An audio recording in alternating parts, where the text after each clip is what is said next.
Hello everyone, কেমন আছো সবাই? আজকের এই ভিডিওতে তোমাদের খুব গুরুত্বপূর্ণ একটা বিষয় নিয়ে আমরা আলোচনা করব। তোমরা যারা ক্লাস 11-এর সায়েন্স নিয়েছো, অর্থাৎ পিওর সায়েন্স কিংবা বায়োসায়েন্সে যাদের কেমিস্ট্রি আছে, তাদের জন্য এই ভিডিওটা কিন্তু সবচেয়ে গুরুত্বপূর্ণ। বলতে পারো, না দেখলে এই ভিডিওটা কিন্তু খুব ভাবে পস্তাতে হবে, কারণ তোমরা নতুন সেমিস্টার ফরম্যাটে পরীক্ষা দিবে, আর সেই ফরম্যাটিভে তোমাদের কোশ্চেন কেমন হবে তা নিয়ে কিন্তু বিস্তর কোশ্চেন ব্যাংক ঘাটাঘাটি আশা করি করছো, কিন্তু তাকে সলিউশন করতে গিয়ে বিপদেও পড়ছো। তাই আজকের এই ভিডিওতে বা এরপর থেকে আমি যে শিডিউল অনুযায়ী তোমাদেরকে ভিডিও দেব, আপলোড করব, সেই ভিডিওতে কি কি থাকবে, আর আজকের এই ভিডিওটাতে সবচেয়ে বড় কথা চমক থাকছে যে বিগত বছরের কোশ্চেন এবং এ বছরের জন্য টপিক ওয়াইজ সাজেশন, যেটা না দেখলে তোমার প্রিপারেশনে কিন্তু বড় একটা খামতি কিন্তু থেকে যাবে। তাই আজকের এই ভিডিওটা স্কিপ না করে ধীরে ধীরে খাতা পেন নিয়ে বসে পড়ো, যাদের কেমিস্ট্রি আছে, অর্থাৎ পিওর সায়েন্স বা বায়োসায়েন্সের আমার ছাত্ররা। দেখো, তোমাদের আমি বলছি, এই যে চ্যাপ্টার আমি আজকের করাবো সেটা হচ্ছে পরমাণুর গঠন। পরমাণু গঠনের চ্যাপ্টারটা বড়, তোমরা নিশ্চয়ই দেখেছো। সেই চ্যাপ্টার থেকে কোশ্চেন আনসার করানো, ম্যাথমেটিক্স সলিউশন করানো অনেক লেন্দি একটা ভিডিও হবে, আর বুঝতেও অনেক অসুবিধা হবে। তাই জন্য যেটা আমি করেছি সেটা হচ্ছে কি, এই টপিকটাকে পার্ট বাই পার্ট, বলতে পারো কাট করে 3টে থেকে 4টে টপিক ওয়াইজ আমি করাবো। সেই 4টে টপিকের মধ্যে আজকের আমি করাবো একটা প্রথম টপিক, যেখানে আমি নিয়ে নিয়েছি সিলেবাস অনুযায়ী পারমাণবিক বর্ণালী এবং বোর পারমাণবিক মডেল থেকে গুরুত্বপূর্ণ সালের কোশ্চেন, প্লাস এবছরের জন্য একদম ফাইটিং স্কোর করার জন্য কিছু সাজেস্টিভ কোশ্চেন, কয়েকটা টাইপের 10টা কোশ্চেন। প্রতিনিয়ত আমরা এরকমই টপিক ওয়াইজ টাইপ ধরে অন্তত 10টা কোশ্চেন আমরা করে যাব। তাই জন্য বলছি, আর দেরি না করে শুরু করা যাক আজকের এই ভিডিওতে। তো যাওয়ার আগে, শুরু করার আগে আরও একবার বলছি, ভিডিওটা মোটেও স্কিপ করবে না। প্রত্যেকটা বক্তব্য কিন্তু খুবই গুরুত্বপূর্ণ, কারণ শর্ট কোশ্চেন ফরম্যাটে তোমাদের পরীক্ষা হবে, আর সেই ফরম্যাটে বড় ম্যাথকে কিভাবে খুব কুইক করে ফেলা যায়, বা কোন কোন গণিতে প্রশ্ন দেখে কিভাবে তার সলিউশন করা যায়, আজকের কিন্তু আমি এই ভিডিওতে অবশ্যই আলোচনা করব। তাই চলো শুরু করা যাক প্রথম কোশ্চেন নিয়ে।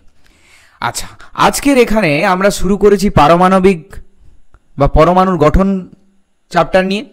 তোমাদের বলে রাখি, প্রত্যেকটা চ্যাপ্টার থেকে ম্যাথমেটিক্স সলিউশন অবশ্যই করাবো, এবং সাজেশন আমি অবশ্যই দেবো। সাজেস্টিভ কোশ্চেন তোমরা অবশ্যই পাবে। তাই চ্যানেলটাকে এখনই সাবস্ক্রাইব করো, ভিডিওটাকে অবশ্যই লাইক করে দাও, লাইক করে বন্ধুদের সাথে শেয়ার করতে কিন্তু ভুলবে না, কিন্তু ওদেরও কিন্তু তোমার সহায়তা করার দরকার আছে।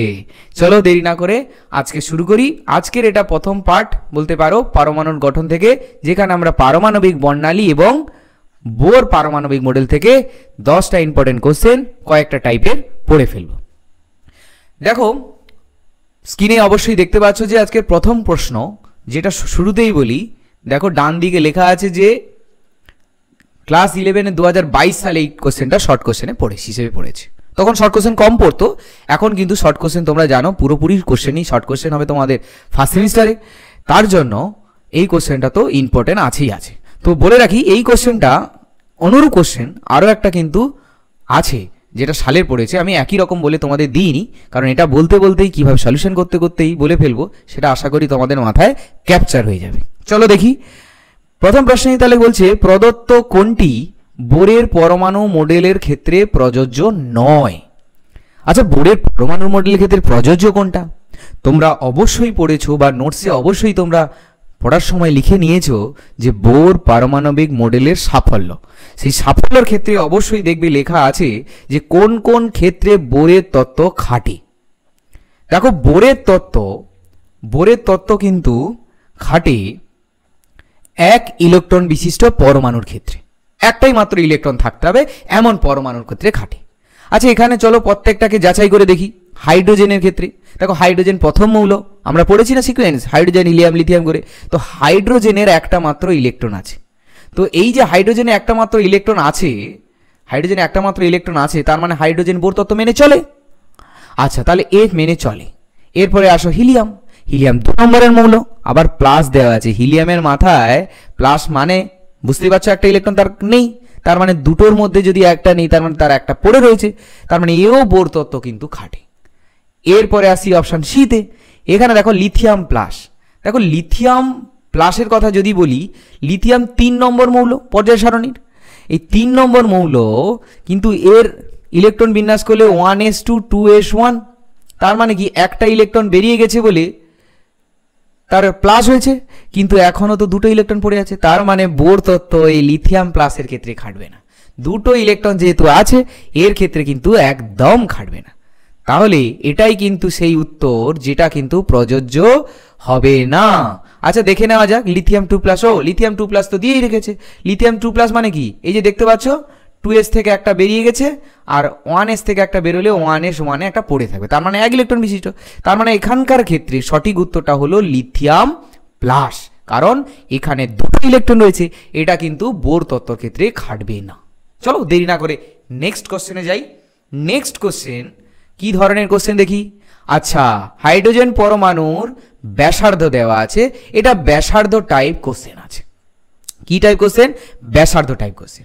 তো এই টাইপের কোশ্চেন, ব্যাসার্ধ বেসিসে কোশ্চেন দেখবে একটা শর্টকাট ফরম্যাটে কিন্তু করা যায়, বইতেও করে দেওয়া আছে, তোমরা নজরে নাও হয়তো রাখতে পারো, কিন্তু এখনই আমি যেটা করাচ্ছি সেটা কিন্তু অবশ্যই অবশ্যই টুকে নিবে, কাজে দিবে। আমরা বলতে পারি বা পড়েছিও আর এন মানে এনতম কক্ষের ব্যাসার্ধ যদি বার করতে বলে সেক্ষেত্রে সূত্র থাকে 0.53 ইন্টু কি হবে n²/z। n²/z এই সূত্র ধরে কিন্তু তোমাকে এই ব্যাসার্ধ দিয়ে যে অঙ্কগুলো দিবে সেটা কিন্তু করে ফেলতে হবে। চলো কিভাবে সলিউশন করা যায় দেখা যাক এই সূত্রটা কাজ করে কিনা।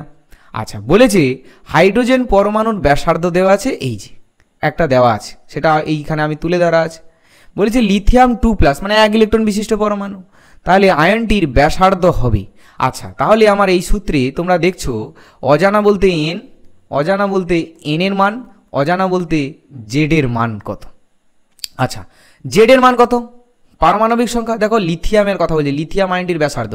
আর তোমরা জানো যে লিথিয়াম 2+ এর ক্ষেত্রে লিথিয়াম তো 3 নম্বর মৌল, তার মানে এর জেড হলো 3, এর জেড হবে কি 3 হয়ে গেল। আচ্ছা এবার বলেছে লিথিয়াম 2+, দুটো ইলেকট্রন বেরিয়ে গেছে, আমরা পড়েছি না 1s2 2s1, তার মানে দুটো ইলেকট্রন বেরিয়েছে মানে কি 2s থেকে একটা বেরিয়ে গেছে এবং 1s থেকে বেরিয়ে গেছে। তাহলে কত নম্বর কক্ষকের কথা বলছে? এই যে 1 নম্বর কক্ষ, মানে এখানে n এর মান হবে 1। এই তো আমরা n পেয়ে গেলাম, z পেয়ে গেলাম, এবার শুধু বসিয়ে দেওয়ার পালা। চলো বসিয়ে দেখি। তাহলে r অফ 1 নম্বর, n এর মান যেহেতু 1 নম্বর পেয়েছি, হ্যাঁ লিথিয়ামের ক্ষেত্রে লিথিয়াম 2+ আয়নের ক্ষেত্রে 0.53 হবে, 0.53 ইন্টু n² মানে 1² কত হবে 3, জেড বলেছে, তার মানে দাঁড়ালো 0.53/3 সমান 17 3 51 মানে 0. আচ্ছা দাঁড়াও ভালো করে লিখে দিচ্ছি, 0.17, 17 3 51 আরও যাবে 6, এরকম অ্যামস্ট্রং হবে। তাহলে 0.17 দেখো কোথায় আছে, দেখো প্রথমটাতে নয় দ্বিতীয়টাতে বোঝা গেছে। এই রকম ভাবে সলিউশন করতে হবে। সূত্রটা কিন্তু মনে রাখতে হবে। কোন সূত্র? এই যে আমি মার্কিং করে দিচ্ছি, এই সূত্রটা কিন্তু তোমাদেরকে ভালো করে কিন্তু লিখে নিতে হবে। বইতে পাবে, খেয়াল হয়তো করে উঠতে পারোনি, বা যদি করেছো, যারা করেছো ভালো ছেলে, আশা করি সবাই চেষ্টা করছো। তোমাদের পরীক্ষার খুব একটা বেশি নেই ফার্স্ট সেমেস্টারে, তোমরা জানো তোমাদের প্রিপারেশনটা কত জোরদার করা উচিত। আচ্ছা আর আমি তো আছি, প্রত্যেকটা চ্যাপ্টারের টপিক ওয়াইজ পুরো সলিউশন করে দেবো। দেখো এবার 3 নম্বর কোশ্চেনে আসি। 3 নম্বর কোশ্চেন খানিকটা প্রথম কোশ্চেনের মতো, এই যে ব্যাসার্ধ দিয়ে বলেছে, এই দিয়ে প্রথম বলছি আগের কোশ্চেনের মতো। দেখো হাইড্রোজেন পরমাণুর প্রথম কক্ষের ব্যাসার্ধ দেওয়া আছে, তো হাইড্রোজেন পরমাণুর তৃতীয় কক্ষের ব্যাসার্ধ। আচ্ছা তার মানে এটা আগের সূত্রের মতো। আগের সূত্র কি ছিল? n-তম কক্ষের ব্যাসার্ধ 0.53 ইন্টু ছিল কত না n²/z, তার মানে এখানে এন এর মানটা কত, এই যে বলেছে তৃতীয় কক্ষের কথা বলেছে, তাহলে তৃতীয় কক্ষ মানে এখানে তুমি 3, এন এর মান 3, জেড এর মান কত, হাইড্রোজেনের কথা বলেছে, হাইড্রোজেনের তো পারমাণবিক সংখ্যা 1, তার মানে কি জেড এর মান হলো 1। এবার শুধু বসিয়ে দেওয়ার পালা যে আর অফ 3 নম্বর কক্ষের ব্যাসার্ধ হচ্ছে 0.53 ইন্টু এন এর মান 3, 3 স্কোয়ার বাই 1, 3 স্কোয়ার বাই 1, তার মানে দাঁড়াচ্ছে 0.53 ইন্টু 3 3 9, তার মানে গুণ করে দিলে তত আর্মস্ট্রং, এত আর্মস্ট্রং হয়ে যাবে। তাহলে উত্তর কত, 3 লং 27, 3 5 45, 9 5 45, 45 47, তার মানে 2 ঘর দশমিক, তার মানে দাঁড়াচ্ছে 4.77। দেখো এখন কোথায় আছে, 1 নম্বর, এই যে এত আর্মস্ট্রং, বুঝে গেছে। এই টাইপের আগের একটা অঙ্ক পড়েছে, এটা কিন্তু তার একটা রিপিটেড হয়ে গেল, এই টাইপের, ব্যাস আর কিছু না। একই সঙ্গে বলে দিই, পরের সমস্যাটায় যাওয়ার আগে বলে দিই, এখনই চ্যানেলটাকে সাবস্ক্রাইব করে নাও, নাহলে ভুলে যাবে। আর বন্ধুদেরকে এখনই পাঠিয়ে দাও, তারা কি করছে প্রিপারেশন, তাদেরও তো দরকার, পাশাপাশি বসলে হেল্প তো তাদের থেকেও পাবে, তাই জন্য প্রিপারেশনে কিন্তু খামতি রাখা চলবে না, তোমার কিংবা তোমার বন্ধুর। আচ্ছা, এবার 4 নম্বর কোশ্চেনে কি আছে দেখি, চলো দেখি। বলছে একটা এইচ পরমাণুর ক্ষেত্রে একটি ইলেকট্রন n সমান 5 মানে 5 নম্বর স্তর থেকে 1 নম্বর স্তরে স্থানান্তরিত হলে রেখা বর্ণালী সংখ্যা, আরে বাপ রে বাপ, রেখা বর্ণালী সংখ্যা গণনাটা খুব ইজি। কেন জানো, বলা হয়, সূত্রটা বলে দিই তোমাদেরকে, যে বলা হয় যে n2 কক্ষ থেকে যদি কোনো ইলেকট্রন n1 এ আসে, সেক্ষেত্রে সূত্র হয় n2 minus n1 into n2 minus n1 plus 1 by 2, এইটা গেল হচ্ছে রেখা বর্ণালীর সংখ্যা। এখানে যে বলছিলাম n2 তাহলে কোনটা, ওই যে 5, n2 5 আর n1 কত, n1 হচ্ছে 1। এবার বসিয়ে দাও, তাহলে সূত্রে বসিয়ে দিলে তাহলে n2 এর মান পাচ্ছি 5 minus 1 into 5 minus 1 plus 1 by 2 সমান দাঁড়াচ্ছে 4 ইন্টু 5 by 2 সমান হচ্ছে 10। তাহলে 10টা রেখা বর্ণালী সংখ্যা পাওয়া গেল। তাহলে এখানে উত্তর দেখতে পাচ্ছ, এ বি সির উত্তরটা কিন্তু সঠিক উত্তর, বুঝে গেছে তো। এইভাবে কিন্তু রেখা বর্ণালীর সংখ্যা কিন্তু নির্ণয় করতে হয়, এগুলো সোজা হয়, এগুলো খুব একটা কঠিন না, শুধু মনে রাখতে হয় যে কোনটা সূত্র, বুঝে গেছে। সূত্রটা কিন্তু বাবা মনে রাখবে, ভালো করে কিন্তু সুন্দর করে মনে রাখবে। 5 নম্বরে চলে যাই। 5 নম্বরে কি ধরনের বলেছে, আচ্ছা এটা কিন্তু পারমাণবিক বর্ণালী থেকে কোশ্চেন এসছে। এখানে বলছে কোন সারির রশ্মি তরঙ্গদৈর্ঘ্য ইউভি অঞ্চলে থাকে, ইউভি অঞ্চলে, এটা তোমরা জানো তো। ইউভি অঞ্চলে চলো একটুখানি বলে দিই যে অনেকগুলো সারি তোমাদের ছিল, তার মধ্যে কি ছিল, লিমেন সারি ছিল, তারপরে কি ছিল, বামা ছিল, তারপরে কি ছিল, পাশেন ছিল, হ্যাঁ, তারপরে ব্র্যাকেট ছিল, হামপ্রেস ছিল, ফ্রুন ছিল, তারপরে হামপ্রেস ছিল। এই সারিগুলোর মধ্যে লিমেনই একমাত্র অতিবেগুনি রশ্মির আন্ডারে পড়ে এর তরঙ্গ দৈর্ঘ্যটা, তার মানে এই হচ্ছে ইউভি রে অঞ্চলে এর তরঙ্গ দৈর্ঘ্যটা থাকে। আর এই যে বামার বলে দিই, পড়তেও পারে, এটা হচ্ছে দৃশ্যমান অঞ্চলে থাকে, দৃশ্যমান অঞ্চলের তরঙ্গ দৈর্ঘ্যটা থাকে। আর পাশেন থেকে শুরু করে এরপরে যা আছে, এই জন্য বললাম না যে এরপরে যাই আছে সব কিন্তু অবলোহিত রশ্মির মধ্যে পড়ছে, সব কিন্তু অবলোহিত রশ্মির মধ্যে পড়ছে। তাহলে লিমেন ইউভি, তাহলে আমার এখানে উত্তর কিন্তু এখানেই রেডি হয়ে গেল, এই যে বির অপশানটা, লিমেন সারি কিন্তু তরঙ্গ দৈর্ঘ্যটা কিন্তু ইউভি অঞ্চলের মধ্যে থাকে। এটা তোমরা দেখেছো বা এটা নিয়ে কোনোদিন অসুবিধায় তোমাদের পড়তে হবে না।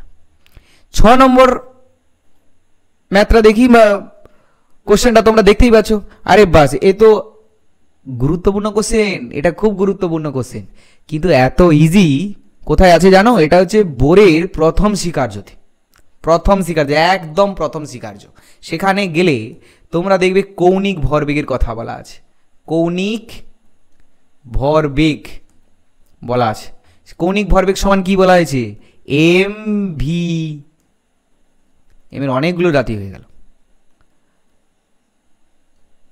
ছোট হাতের এম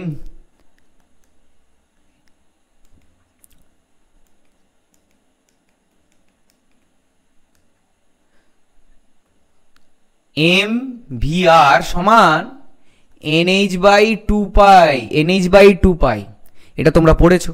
তাহলে এখান থেকে এই কৌণিক ভরের মান তোমাকে এন এর মানটা জানতে হবে। এন এর মান কত, এই যে বলে দিয়েছে দেখো পঞ্চম কক্ষে, মানে এন সমান হচ্ছে তোমার 5। তাহলে এন এর মান বসিয়ে দাও, তাহলে দাঁড়াচ্ছে 5 ইন্টু এইচ বাই 2 পাই। 5কে 2 দিয়ে ভাগ করে দাও, উত্তর কমপ্লিট। 2.5 এইচ বাই হচ্ছে পাই। এটা কোথায় আছে দেখো উত্তরটা, উত্তরটা আছে সি ডিতে, ডিতে এর উত্তরটা আছে, সঠিক উত্তর। এইবার বলে দিই বারবার করে যে এই যে সূত্রটা আমি করলাম, বা মনে হচ্ছে যে এটা কোনো ব্যাপার নয়, খুব সোজা, সত্যিই সোজা, শুধু মনে রাখার ব্যাপার যেটা কোন সূত্র থেকে অ্যাপ্লাই হচ্ছে, কোথা থেকে আছে। তোমরাও পারবে, খাতায় টুকে নিবে, এই টাইপের প্রবলেম আরও বই থেকে করবে। আমি একটা টাইপের কোশ্চেন করছি, কখনো যদি সুযোগ হয় দুটোও করে দিচ্ছি, কোনো অসুবিধা নেই। হ্যাঁ, এটা গেল তোমাদের 6 নম্বর কোশ্চেন। এবার আসি পরের কোশ্চেন। পরের কোশ্চেন একই রকম টাইপে, দেখেছো সালে পড়েছে, দেখতে পাচ্ছ এই যে সালে পড়েছে, 14 সালে কোশ্চেন পড়েছে ক্লাস 9-এ। তখন তো শর্ট কোশ্চেন ছিল, এখন শর্ট কোশ্চেনটা অতটা ছিল না, তখন শর্ট কোশ্চেনও ছিল কিন্তু খুব অল্প, বুঝলে, তখন লং কোশ্চেনও ছিল সাথে। এখন তো ওটা নেই, এখন তোমাদের কিন্তু টোটালি কিন্তু শর্ট কোশ্চেন আন্ডারে করতে হবে। তো চলো, আমরা তো আগেরটাই সূত্র পড়েছি যে কৌণিক ভরবেগ এম ভি আর সমান হচ্ছে কি N H by two pi, NH by 2 pi. তার মানে এন এর মানে এখানে কত বলে দেওয়া আছে, বলেছে বোরের পারমাণবিক মডেলের একটি ইলেকট্রন সর্বনিম্ন কৌণিক ভরবেগ, সর্বনিম্ন কৌণিক ভরবেগ, সর্বনিম্ন মানে কি, এন কত নম্বর কক্ষক হতে পারে, 1 ইলেকট্রন বিশিষ্ট একটা ইলেকট্রন আছে মানে কি 1 নম্বর কক্ষক। কক্ষক তো আর শূন্য হতে পারে না, কক্ষক তো 1, সর্বনিম্ন কক্ষক তো 1, তাহলে একটা ইলেকট্রন তো 1 নম্বর কক্ষই থাকবে, 1 এসে তো থেকে যাবে। তাহলে এন এর মান কত পাচ্ছ, এন এর মান পাচ্ছ 1 না, এই 1টা এখানে বসিয়ে দাও। তাহলে 1 ইন্টু এইচ বাই হচ্ছে 2 পাই, তার মানে দাঁড়াচ্ছে এইচ বাই 2 পাই। দেখো উত্তরটা এখানে আছে কিনা, অবশ্যই আছে, উত্তর সিটা, উত্তর সি এইচ বাই 2 পাই। হয়ে গেল, এত সোজা কোশ্চেন, বোঝা গেছে। বারবার করে বলছি যে প্র্যাকটিস করো, প্র্যাকটিস করো। আমি প্রতিনিয়ত তোমাদের টপিক ওয়াইজ ধরে ধরে ধরে ধরে কিন্তু কোশ্চেন নিয়ে আসবো এবং ধরে ধরে কিন্তু সেটাকে সলিউশন করাবো। ভিডিওটা যখনই তুমি দেখছো, যেই মুহূর্তে দেখছো, আগে সেভ করো, সেভ করে রাখো, ধীরে ধীরে প্র্যাকটিস করতে থাকো, নোটস বানাও, দরকার পড়লে আলাদা খাতা নাও, সেখানে হচ্ছে পরমাণুর গঠন বা যে চ্যাপ্টারটা করা আছে সেই চ্যাপ্টারের টপিক ধরে ধরে 5টা 10টা কোশ্চেন সেগুলো লিখে রাখো, বারবার প্র্যাকটিস করো। কোশ্চেন ব্যাংক করতে পারলে কোশ্চেন ব্যাংক করো, আরও ভালো হবে। বইয়ের পিছনে কোশ্চেন আছে, প্র্যাকটিস করতে থাকো। আটকালে টপিকের সমস্যা হোক, ম্যাথের সমস্যা হোক, অবশ্যই কমেন্ট বক্সে কিন্তু লিখে জানাবে। বোঝা গেছে? চলো 8 নম্বর প্রশ্নতে কি দেওয়া আছে। 8 নম্বর প্রশ্নে বলছে প্রথম বোর কক্ষে এইচ পরমাণুর একটি ইলেকট্রনের শক্তি দেওয়া আছে, শক্তি বেসিসে গণিত আছে। এখানে বলছে যে উত্তেজিত স্তরে একটি ইলেকট্রন, ওই ইলেকট্রনটির শক্তির সম্ভাব্য মান কত হবে। শক্তির ক্ষেত্রে আমরা যেমন ব্যাসার্ধর ক্ষেত্রে পড়েছি, এখানে শক্তির ক্ষেত্রে কিন্তু সূত্র আছে। শক্তির ক্ষেত্রে সূত্র আছে n-তম কক্ষের শক্তি সমান -1.3.6 -13.6 গুণিতক z² বাই n²। মনে রাখতে হবে সূত্রটা, সূত্রটা মনে রাখতে হবে। এই সূত্রটা মনে রাখলে কিন্তু শক্তির গণিতগুলো মোটামুটি করে তোমার হয়ে যাবে, সেটা আয়নাইজেশন হোক কিংবা এমনি টোটাল শক্তির উপর হোক। বোঝা গেছে? বুঝলে, এটা আয়নাইজেশন শক্তির উপর সম্ভাব্য এটা করা হয় সাধারণত, এটা আমাদের হয়ে গেল। এইটা কিন্তু মনে রাখতে হবে, সূত্রটা কিন্তু খুব ইম্পর্টেন্ট। চলো কিভাবে করা যায় দেখা যাক। আচ্ছা, এখানে বলেছে প্রথম বোর কক্ষে এইচ পরমাণু একটা ইলেকট্রনের শক্তি দেওয়া আছে। তার মানে এই যে দেওয়া আছে তোমরা দেখতে পাচ্ছ যে ই অফ n-তম কক্ষ, এখানে কক্ষক নম্বর 2 হবে। কেন হবে বলো তো? এই যে উত্তেজিত স্তর বলেছে, তার মানে হাইড্রোজেন পরমাণু তার যে কক্ষক আছে, সেই হাইড্রোজেন পরমাণু যে ইলেকট্রনটা আছে প্রথম কক্ষে, সে কিন্তু উত্তেজিত হয়ে অন্তত পরের কক্ষে গেছে, এখানে আমরা 2 ধরে নেবো সর্বাধিক। তো উত্তেজিত কক্ষ মানে পরেরটা ধরবো, তো এখানে 2, তাহলে 2 নম্বর কক্ষের শক্তি হবে -13.6 গুণিতক জেড এর মান কত, এন এর মান কত, এন এর মান বললাম 2 ধরবো, জেডের মান এখানে ধরবো, কিন্তু জেডের মান ধরবো কত না 1, কারণ হাইড্রোজেনের কথা বলেছে, হাইড্রোজেন তো 1 নম্বর মৌল, তাই জন্য পারমাণবিক সংখ্যা 1 তো ধরে নিব। তার মানে 1 স্কোয়ার বাই 2 স্কোয়ার, বুঝে গেছে? 1 স্কোয়ার বাই 2 স্কোয়ার, তাহলে কত দাঁড়ালো -13.6 গুণিত 1/4। তার মানে 4 দিয়ে 13.6কে ভাগ করলে দাঁড়াচ্ছে -4×3=12, মানে 3.16, এখানে হচ্ছে মানে 4, -3.4 ইলেকট্রন ভোল্ট পার অ্যাটম।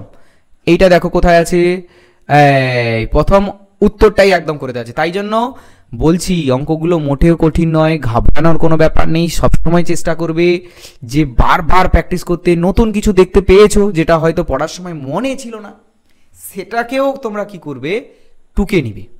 যখনই প্রবলেম সলভ করতে যাবে নতুন কিছু পাবে, আস্তে করে কোথাও না কোথাও খাতার কোণে নোটস করা শুরু করে দেবে চ্যাপ্টার ওয়াইজ, দেখবে সব গণিত তোমরা পারবে। বোঝা গেল? আর আমি তো করাচ্ছি অনলাইনে, অবশ্যই ফলো করতে থাকো। অফ টাইমে 10-20 মিনিটের একটা ভিডিও দেখলে তো তোমাদের যদি টপিকটাই সম্বন্ধে ধারণা হয়ে যায়, তাহলে আবার কি, অ্যাপ্লিকেশান করতে হবে। রেজাল্ট করার পেছনে বড় যেটা রাস্তা পন্থা, সেটা কিন্তু অ্যাপ্লিকেশান। যত বেশি অ্যাপ্লিকেশান করবে তত বেশি নলেজ হবে একদম। ওকে, চলো নেক্সট কোশ্চেন। নেক্সট কোশ্চেন, এটাও আয়নন বিভবের কোশ্চেন। বলছে হাইড্রোজেন পরমাণু প্রথম আয়নন বিভবের দেওয়া আছে, একটা মান দেওয়া আছে -13.6 ইলেকট্রন ভোল্ট। এরপরে বলছে হলে হিলিয়াম পরমাণু দ্বিতীয় আয়নন বিভব। আচ্ছা, এই ক্ষেত্রে বলি দ্বিতীয় আয়নন বিভব বলেছে, তো দ্বিতীয় আয়নন বিভব বলতে কি বলছে না, হাইড্রোজেন এই হিলিয়াম পরমাণুর তো দুটো ইলেকট্রন থাকে, 2 নম্বর না, পর্যায় সারণী 2 নম্বর মৌল হিলিয়াম, ও তো দুটো ইলেকট্রন আছে। দুটো ইলেকট্রনের প্রথম ইলেকট্রনটা বেরোতে গেলে আমাকে একটা এনার্জি দিতে হবে, বা আমাদের এনার্জি দিতে হবে, তাকে কিন্তু IE1 ফার্স্ট আয়নাইজেশন এনার্জি বলি আমরা, এটা আমরা শিখেছি। ফার্স্ট আয়নাইজেশনে যেই দিব সাথে সাথে He প্লাস হয়ে যাবে, কারণ একটা ইলেকট্রন বেরিয়ে গেল। নেক্সট পরের ইলেকট্রনটা, কারণ আমাকে প্রশ্নে বলেছে যে হিলিয়াম পরমাণুর দ্বিতীয় আয়নন বিভব, খেয়াল করবে প্রশ্ন ভালো করে পড়বে। দ্বিতীয় আয়নন বিভব মানে পরে আরো একটা ইলেকট্রনকে তোমাকে বার করতে হবে।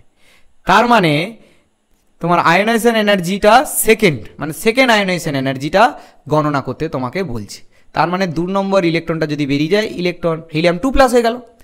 এইবার এর আয়নাইজেশন এনার্জি ক্যালকুলেশন করবে কি করে, দেখো আগের যে সূত্রটা আমরা করেছি সেম সূত্র কিন্তু এখানে আমরা অ্যাপ্লাই করব। কি সূত্র আমরা করেছি, আমি বলেছিলাম সূত্র, n-তম কক্ষের এনার্জি সমান -13.6 ইন্টু, কি বলেছিলাম, 13.6 ইন্টু Z²/n²। এই সূত্রটা থেকেই কিন্তু ক্যালকুলেশন হবে, ওই আগেরটায় যা বলেছি এখনটাও তাই, ওই একই ফর্মেটে, শুধু কি ধরার পালা যে n কোনটা z কোনটা, এইটুকু। চলো আমি করছি, দেখো তোমরা ধীরে ধীরে দেখতে থাকো।